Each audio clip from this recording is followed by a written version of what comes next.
Hi, and welcome to the Connection Hub podcast. My name is Cassandra, and I'm so happy that you're here. This is a space where we are having real conversations with real entrepreneurs.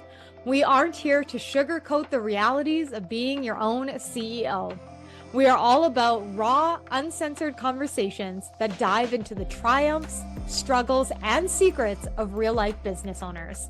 I'm so happy you're here, and I hope you enjoy this episode.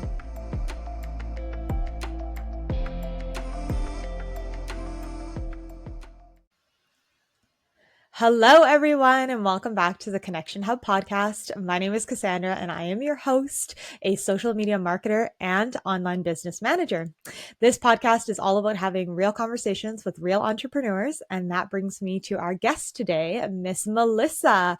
She is a nurse that turned into a holistic healer, helping women overcome personal and intergenerational trauma. So, Melissa, tell us more about you, what got you into this industry, and yeah, I'll hand over the mic to you.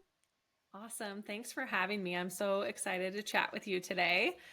Like you said, I am a nurse by trade. I've been an RN for going on 14 years. And I originally thought that I would work kind of in that traditional, conventional medical model. I started in a pediatric ICU at a level 1 trauma center in Southern California. Thought I would be there forever and quickly realized how difficult that job was, just physically, emotionally, mentally. Once I got pregnant with my first child, I just couldn't unsee the things I was seeing at work when I was going home. So I transitioned out of there, kind of worked a lot of different types of like traditional nursing in various different clinics and hospital settings, and just never felt like I was doing what I was called to do. I always felt like there was something more that I could give. And there was a couple kind of, experiences that happened where I felt like I was not able to give the patient the best care time because my Mm. boss is like, no, you don't have time. You need to go, like, get the patient out. And I'm like, no, but this patient still needs me. And so that was about like 6 years ago that I really just was like, this model is not really aligning with my soul. And I feel like I have so much more to give. Kind of simultaneously going through like my early nursing career, I was also uh, dealing with my own kind of health journey. I had a lot of childhood trauma. I was abused. My parents were addicts. We were very poor. And then my brother, I was at a school shooting when I was 15, and then my brother was killed in front of me when I was 18. So I really, like, in my early 20s was really struggling with my mental health, just grappling with my own mortality and like, where do I belong? And coupled with like long hours of nursing job, a hospital nursing position, and feeling like my I wasn't aligned with my work. I started having a lot of physical symptoms. And so that brought me to a place about 6 years ago where I was like, I can't do this anymore. I have to do something different. And I really started diving into like holistic medicine. I heard about functional medicine for the first time ever.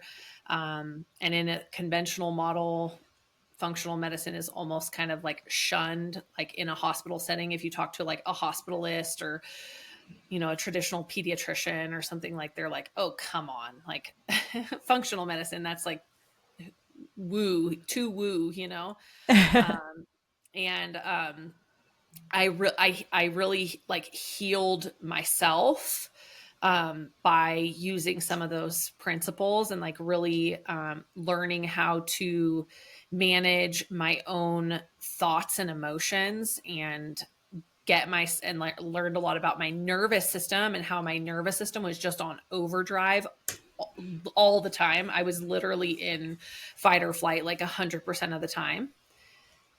And yeah, so I started pursuing that. I got some certifications. COVID happened. That kind of expedited my exit from that model because it just wasn't aligned with my values, and decided did a little bit of like holistic nursing, like working for various different chiropractors and other things locally. And then at the beginning of last year, I was like, I want to do this my own way. And so I opened my own business, and now I'm helping women who are going through kind of exactly what I was going through, you know, 5, 10, 15, 20 years ago.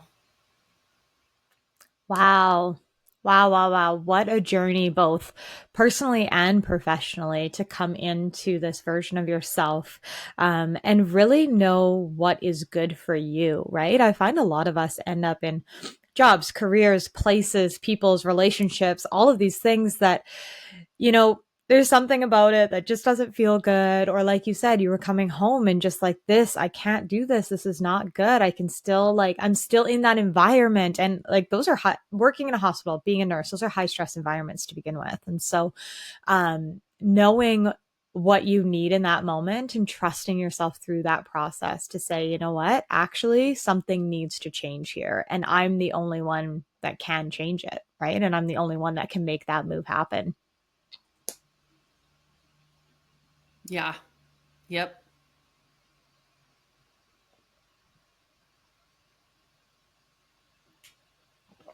Oh, uh oh. My internet today is crazy. We'll block this piece out. Okay. We had a storm last night, and so it's a little rainy and gross outside. So there's clearly something going on with the internet, Oh but that's no. okay. We're here. We're here. It was like taking a minute. Okay. So tell me more about your business and like how you started the holistic coaching journey and holistic healing. Because yes, you came out of a nursing background. You have so much education in that space. You've educated yourself in different areas and learned more about, holistic healing and that type of thing. And so what made you decide that I'm going to start my own business and I'm going to just do it for myself and be in this space? Well, it really was about how I wanted to be able. I mean, I was actually kind of multifaceted, but like I want to be able to be in charge of my own life. I Mm, was working for a big, the last, like most recent traditional nursing job that I had was for a big hospital network in the area. I won't name them, but it was a horrible organization to work for because I was literally just a number. I couldn't, mm, and they didn't care like about my personal life and things that I was going through with my children and our family. And there was a time where like my oldest had a recital at school, and it was at like 5 p.m. or 4 p.m. or something, and I worked until 7, so I requested some time off, and they're like, nope, sorry, there's already too many other people that have, I just wanted a couple hours. And I was just like, man, I don't want to do this. Like, I want to be able to be there for the important things that I mm, feel are important without having to ask somebody's permission. um mm. in addition to the fact that I felt like I just wanted to be able to coach people and help people through the way that I wasn't helped through. Because when I was going through my own health journey and struggling with, I had debilitating anxiety and panic. The panic was probably the worst part. Like, I would be up for days at a time, like awake for days at a time because I couldn't fall asleep because I was so panicked. And if I did like drift off to sleep, I would be jolted awake by like the nightmares and a racing heart. And I started to have a lot of digestive issues because I was just in that chronic state of fight or flight.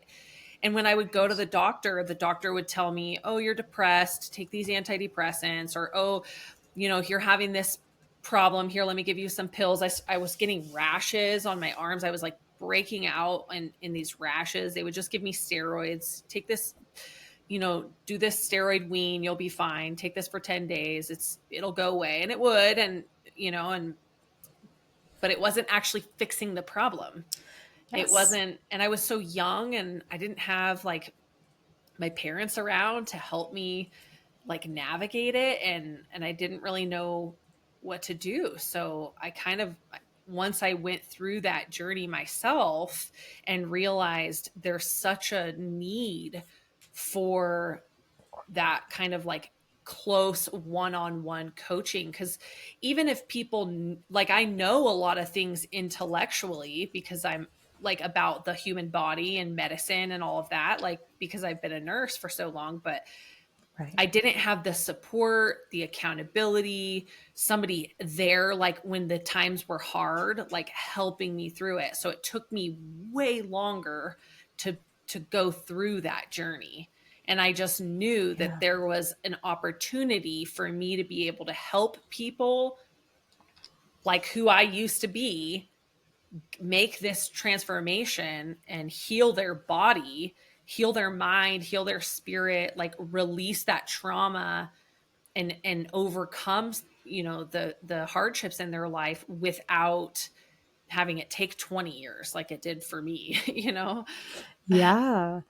And I think that's huge. And it says so much about who you are and how you show up, right? And like in this essence of quick fixes, right? We live in a world of fast move, get it done, figure it out. And when I worked at a naturopath clinic in when I did my internship after I had finished the many years of school in marketing. And so I was their marketing person inside of this clinic. And it was such a beautiful introduction for myself to this whole other world of medicine, right? That there is this whole other solution, and their main focus was finding the root cause, right? Yes, we can band-aid stuff, we can make you better, no problem. Here's the steroid, here, don't worry, we'll fix you, 15 days, we'll be back to new, no big deal. But the root cause was never fixed, right? And so it kept coming up and kept coming up. And that is such an important part that I think that we're getting into much more now as times have changed, as we just the culture changes and people change. But that was a huge thing, is there is no care towards the actual problems that are happening inside of our body, inside of our mind, inside of, like you said, trauma, connection, all of these pieces. And so it ends up just getting band-aided. And here, I hope it's better. Have a great day. Get out of my office. And Right. there is such a need for people like you, for what you do. And the fact that you were like, okay, there's a few different pieces to this. I want the freedom. That's huge, right? Entrepreneurs open business for, likely, when I hear it, two reasons: freedom of time, money, energy, location, all of those pieces, and to help people. There's something innately inside of us that want to help other people and want to be of service to other people in some capacity. And so what you're doing, not only are you helping your clients in their health journey, but you're also helping people who are in this industry learn how to be in this industry and learn how to do what you're doing successfully, so that, like you said, it doesn't take a million years to learn it and they don't have to fumble through everything to get there. It's like, here we go, let's go together and do it as a team. Yeah, absolutely. I feel like I say this sometimes to my clients, almost just kind of what you just said, like that model, the healthcare model that we have in our country is designed to just get people in and out. It's designed for the Right. acute issues, illnesses, things like that, but they don't have the time, because they're like, the doctors and nurses who work in that model are fantastic people, right? But like Absolutely. the system is designed that they are beholden to the shareholders of the hospital units or of the hospital Yes. systems, who are beholden to the insurance and the pharmaceutical industry. Mm-hmm. And whatever they want, whatever is going to make them the most amount of money in the shortest amount of time. So they don't have time, because getting to the root cause, like, why do you have those rashes? Nobody ever, one time in my experience of my own health journey, nobody ever one time asked me about my childhood trauma. Like, and Right. it wasn't until I was in my health journey multiple years that I was like, oh, wow, like look at all this baggage that I'm carrying, and my nervous system is just so heightened all the time. Of course, I'm a wreck. Of course, I'm not sleeping. Of Right. course, my digestion is crap. No pun intended. Literally. Like, because I can't. My nervous system is working overdrive because Yes. it's looking for like how to keep me alive. It's Yeah. not worried about digesting my food properly, you know? Right. It's And like, so we'll like, worry about that later. right.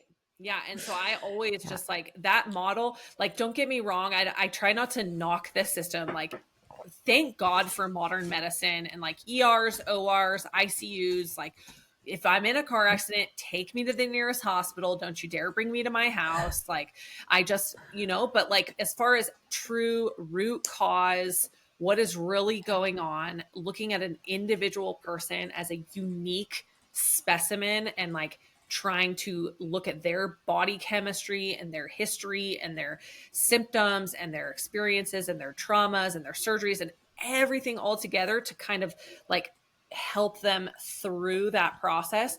That model just sucks, frankly. Yeah. And that's huge, right? It's not against the people. It's not against the doctors. Like that's not the problem. It's the system that's the problem. And it's the same across so many different places, right? It's the system that's broken. And so I completely agree. Break my leg, we're going to the hospital. Don't break. Yeah.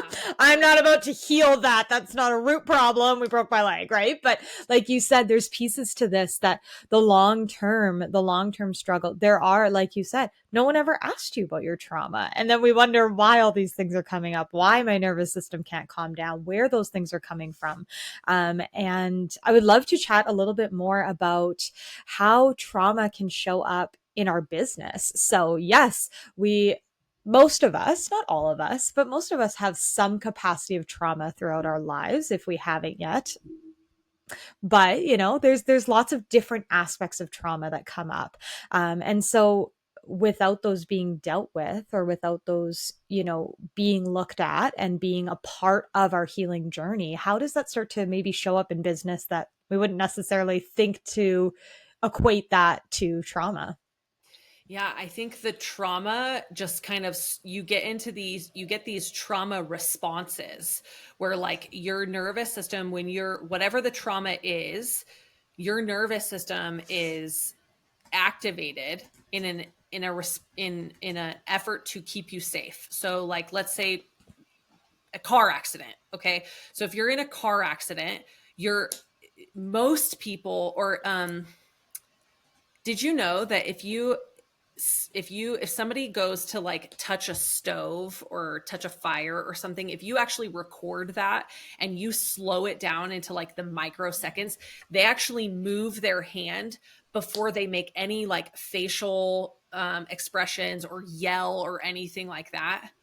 So Interesting. that's your nervous system. Your nervous system knows like instantaneously, like before your brain can even compute what's happening, your Right. nervous system knows that um, surface is hot and you'll move your hand back Right. before you ever scream. So like think about that as far as like if you're in a abusive household as a child.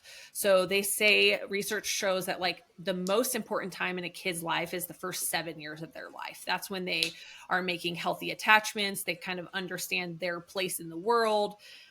They need to have healthy adults around them to encourage them to know where their boundaries are, know what's safe, what's not safe. They learn like social etiquette, all of those things, right? So if you're in an abusive household where like, I'll use myself as an example. So like my parents were addicts. My dad was very physically abusive to my mom and my older brother who Mm. had a different dad.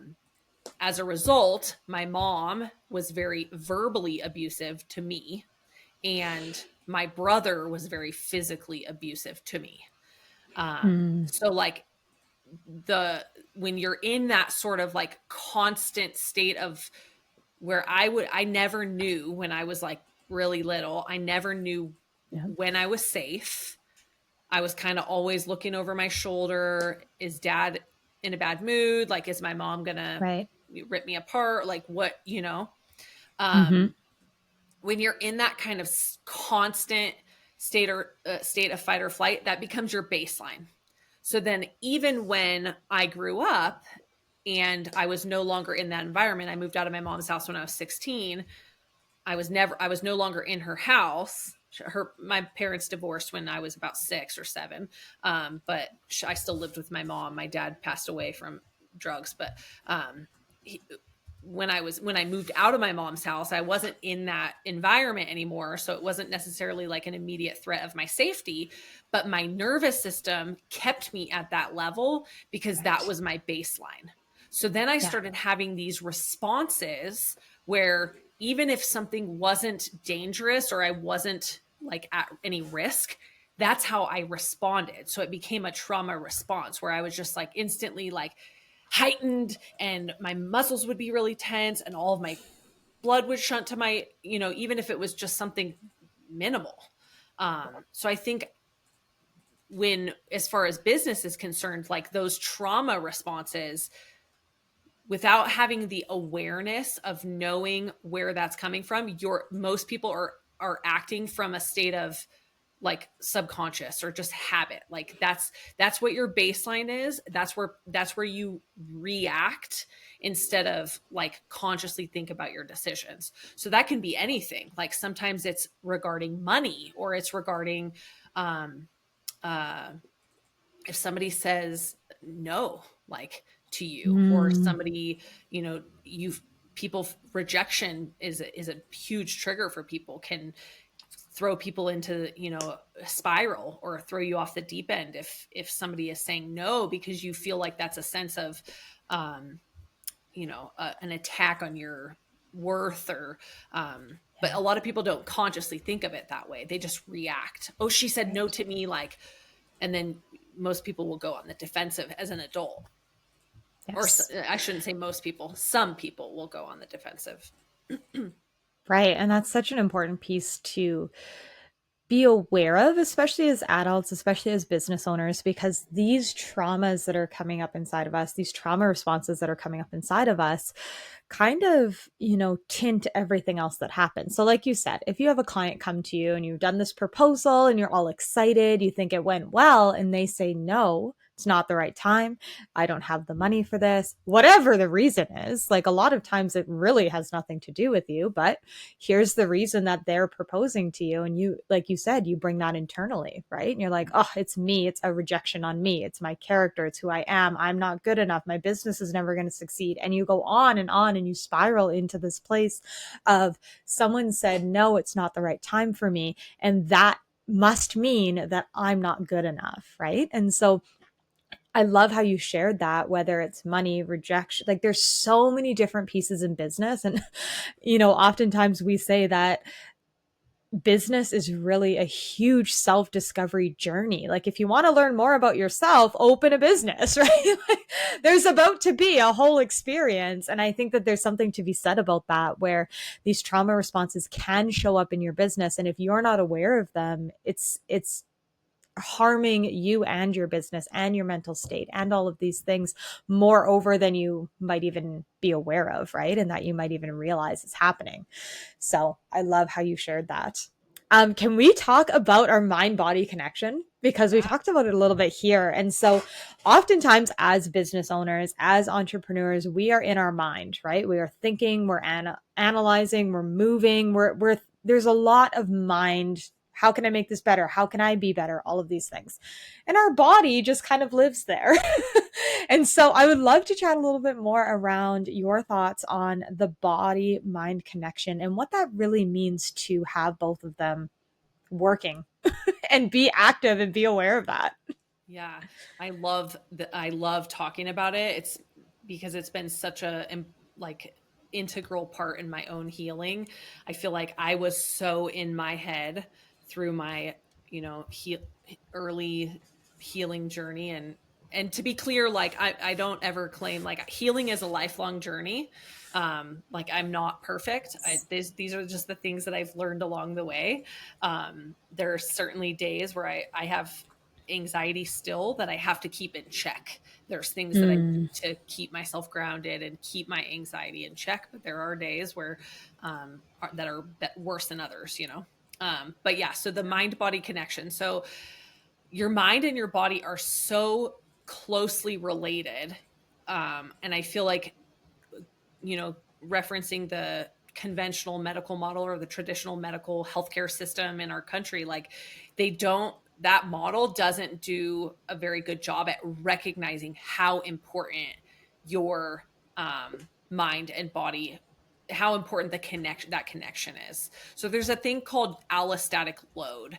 So that's like the cumulative stress on your body from stress, or a cumulative stress on your body from traumatic events. So like you can experience like one stressful thing, like say a car accident, or your boyfriend breaks up with you, or something else. But like if you are in a car accident and then your boyfriend breaks up with you the next week, and then you get fired from your job, and then Right. your mom dies, and then so like that's the allostatic load, right? Like all of those events will, if you don't process um, those emotions that come along with those stressors.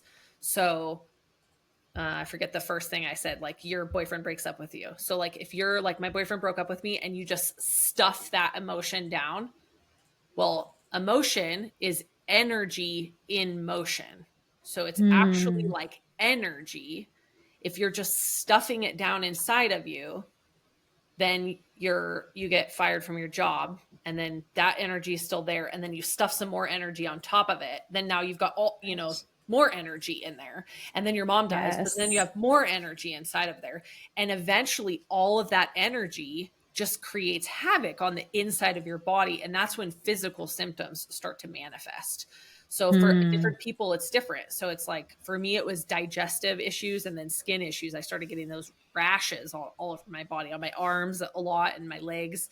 But other people, it's migraines or joint pain, or you know, back pain, other things like that.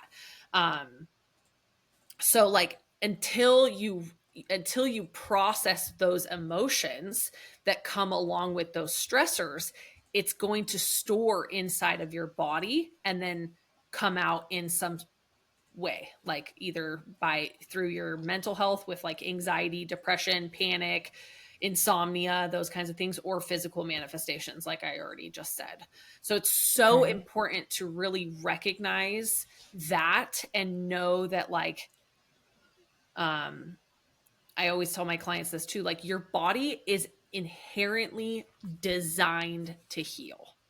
Like think about it, Mm. when you cut your hand, like do you ever think about, you know, if you have a big cut, if you have a cut on your hand, like you don't think about anything to heal that. Like it just heals. After a couple of days, you'll get a scab, and then slowly you'll watch that scab, you know, close up, and then before you know it, it's gone after, you know, a week, 10 days, 14 days. So it's the inside is no different. When you're having other symptoms like on a larger scale, your body is inherently designed to heal. You have to recognize that connection, process the emotions that are associated with stress, manage your stress for day to day, and ground yourself so you can overcome those things. Such an important piece.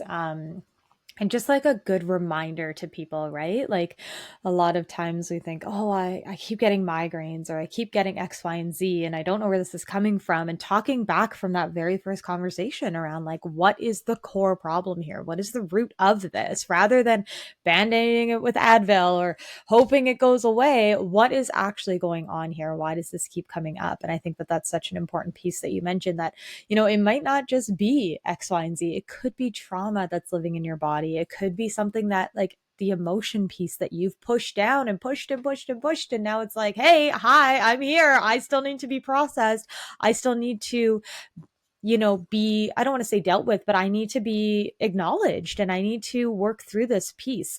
And so I love just that message around it's not that physical symptom is coming there often for a reason. It's telling us something about our body and it's telling us something about what's going on.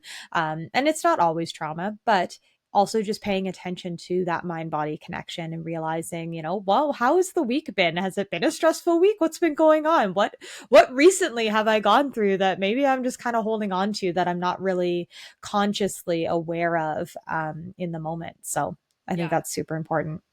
Yeah, and I think it's important to note, like, when you're talking about trauma, is like, I think I'm of the belief that we all have trauma, and there's a difference in trauma as far as like what we call in this kind of space we call like big T traumas or little T Mm-hmm. traumas.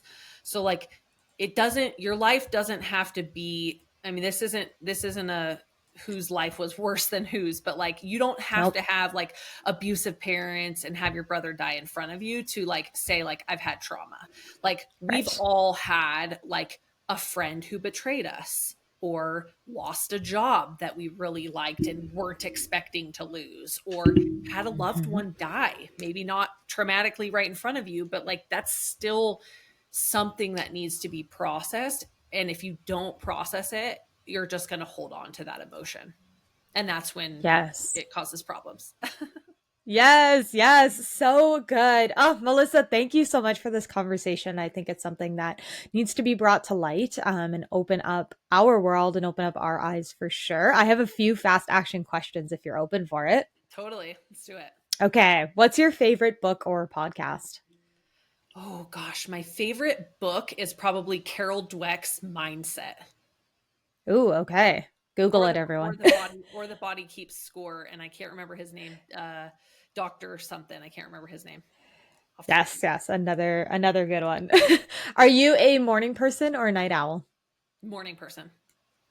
Love the mornings. And then your advice to those who are working through their healing process. Like you said, it is a lifelong journey healing. There's always something to be done, something to be focused on. And so, is there any advice on or towards somebody who's on that healing journey?